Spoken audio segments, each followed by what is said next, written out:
যদি কোনো ব্যক্তি বেদাত করে, দিনের মধ্যে নতুন কাজ যদি সৃষ্টি করে, তাহলে এই ব্যক্তি রাসূল সাল্লাল্লাহু আলাইহি সাল্লামের শাফায়াত পাবে না এবং হাউজে কাউসারের পানি এই ব্যক্তি পান করতে পারবে না। 4 নম্বর পয়েন্টে দেখুন, যদি রাসূল সাল্লাল্লাহু আলাইহি সাল্লামের শাফায়াত না হয়, তাহলে এই ব্যক্তি জান্নাতে যেতে পারবে? ঠিকানা হবে কোথায়? জাহান্নামে। যারা বেদাত করে এই সমস্ত ব্যক্তিদের ঠিকানা হবে জাহান্নাম।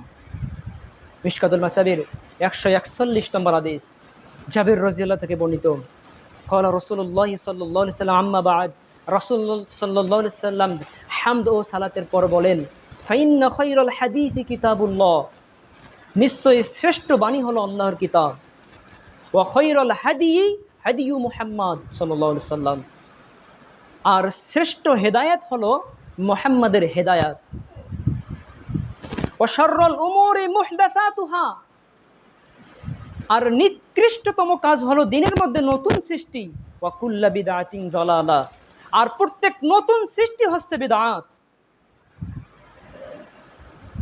অন্য বর্ণনা এসেছে যে প্রত্যেক নতুন সৃষ্টি হচ্ছে ভ্রষ্টতা। নাসাইর অন্য বর্ণনা এসেছে ওয়া কুল্লু যালালাতিন ফিন্নার, আর প্রত্যেক ভ্রষ্টতার পরিণতি হচ্ছে জাহান্নাম।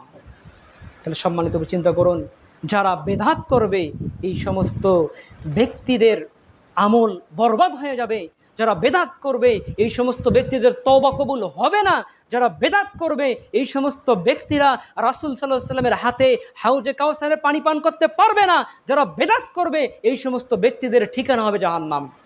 তাহলে আজকে আমাদের সমাজে অনেক বেদাত রয়েছে। সম্মানিত উপস্থিতি, এই এখনও আমরা মৃত ব্যক্তির পাশে আমরা কোরআন তেলাওয়াত করি, এখনও আমরা ফরজ সালাতের পর দুহাত তুলে মুনাজাত করি, এখনও মৃত ব্যক্তিকে দাফন করার পর আমরা দুহাত তুলে মুনাজাত করি,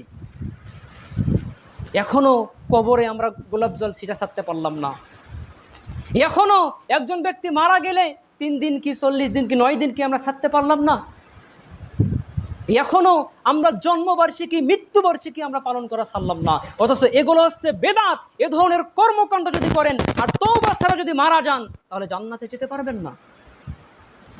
সম্মানিত উপস্থিতি, আপনাদের সামনে সংক্ষিপ্তভাবে শুধু টাচ দিয়ে যাইতেছি সামাজিক প্রেক্ষাপটের অবস্থা সম্পর্কে।